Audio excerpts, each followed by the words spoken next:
dsKnowledge.in classes में आप सभी का हार्दिक स्वागत है।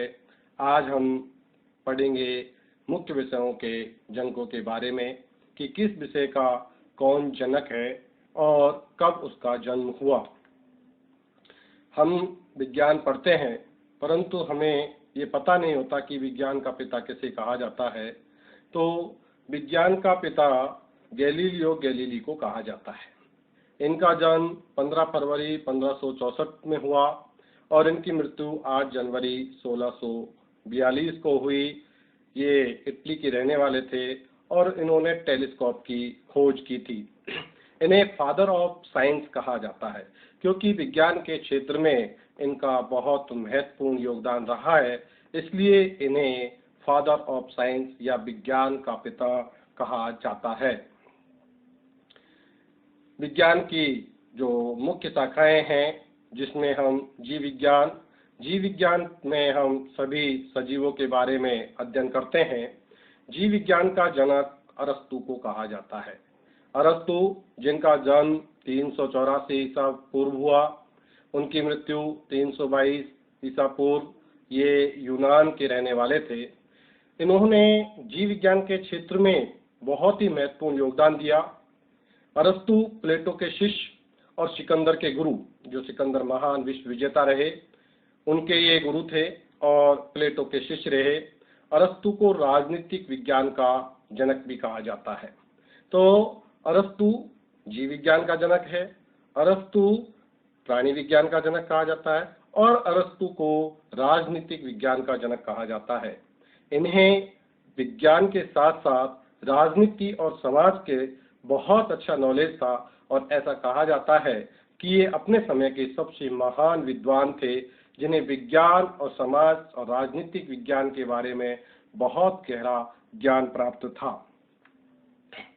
रसायन विज्ञान का जनक, जिसको अंग्रेजी में केमिस्ट्री कहते हैं, रसायन क्रियाओं के बारे में पढ़ते हैं, इसके जनक है एंटोनी लेवोजियर।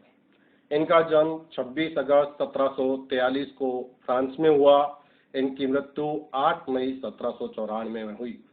इन्होंने सर्वप्रथम सिद्ध किया कि वायु के मुख्य घटक नाइट्रोजन, हाइड्रोजन और ऑक्सीजन है। इन्होंने हाइड्रोजन और ऑक्सीजन की पहचान बताने के अलावा पानी को भी कंपाउंड के तौर पर स्थापित करने का काम इन लेवोजियर ने किया था और इनका रसायन विज्ञान में बहुत महत्वपूर्ण स्थान होने के कारण इन्हें रसायन विज्ञान का जनक कहा जाता है। वनस्पति विज्ञान का जनक थियोफ्रास्टस। देखिए, जिसमें हम पेड़ पौधों का अध्ययन करते हैं उसे वनस्पति विज्ञान कहते हैं, जिसे इंग्लिश में बॉटनी कहते हैं। थियोफ्रास्टस का जन्म 370 ईसा पूर्व हुआ, मृत्यु 285 ईसा पूर्व हुई। ये अरस्तु के शिष्य थे। अभी हमने पढ़ा था अरस्तु जो प्राणी विज्ञान, जीव विज्ञान और राजनीतिक विज्ञान के जनक है, उनके ये शिष्य थे और इनकी पुस्तक थी enquiry into plants and the cause of plants. ये दो बहुत महत्वपूर्ण बुक थी इनकी और इन्होंने प्लांट्स के ऊपर बहुत महत्वपूर्ण कार्य किए, जिसके कारण से इन्हें वनस्पति विज्ञान का जनक कहा जाता है। मेडिसिन यानी चिकित्सा विज्ञान का जनक हिप्पोक्रेटस को कहा जाता है। इनका जन्म के बारे में एकदम एग्जैक्ट डेट तो पता नहीं, परंतु लगभग 460 ईसा पूर्व पहले माना जाता है। और भारतीय चिकित्सा विज्ञान के जनक महर्षि चरक को कहा जाता है, जिनका जन्म 300 ईसा पूर्व हुआ।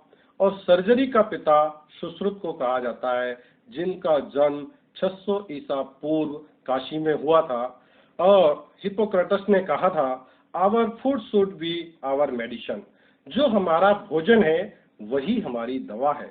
And our medicine should be our food. और अगर हम अच्छा भोजन नहीं करेंगे तो मेडिसिन है वो हमारा फूड बन जाएगी। इसलिए हमें अपना भोजन है वो अच्छा उपयोग में खाना चाहिए और अच्छा संतुलित आहार लेते रहना चाहिए। भौतिक विज्ञान, जिसे अंग्रेजी में फिजिक्स कहते हैं, इसके जनक अल्बर्ट आइंस्टीन है, जिनका जन्म 14 मार्च 1879 को जर्मनी में हुआ। इनकी मृत्यु 18 अप्रैल 1955 में हुई। इन्होंने एक बहुत बड़ा फेमस सूत्र दिया था, E=mc²। इसके लिए बहुत फेमस हुए और 1921 में इन्हें फोटो इलेक्ट्रॉनिक इफेक्ट के लिए इन्हें नोबेल पुरस्कार दिया गया। मैथमेटिक्स, गणित का जनक। मैथ का नाम लेते ही बहुत से विद्यार्थियों के पसीने आने लग जाते हैं, परंतु आपको आज मैथ के बारे में एक रोचक जानकारी मैं बताऊंगा। आर्किमिडीज, जिन्हें गणित का जनक कहा जाता है, इनका जन्म 288 ईसा पूर्व हुआ इटली में और इनकी मृत्यु 212 ईसा पूर्व हुई। Mathematics is considered as the mother of all science, यानी ऐसा कहा जाता है कि गणित है या मैथ्स है वो सभी विज्ञान की माता है। क्यों है? Because it is a tool which solve problem of every other science. ये वो युक्ति है जो विज्ञान की कोई भी समस्या होती है उसका समाधान कर सकती है। इसलिए गणित को सभी विज्ञानों की माँ भी कहा जाता है। धन्यवाद। Please like, share and subscribe. Thank you.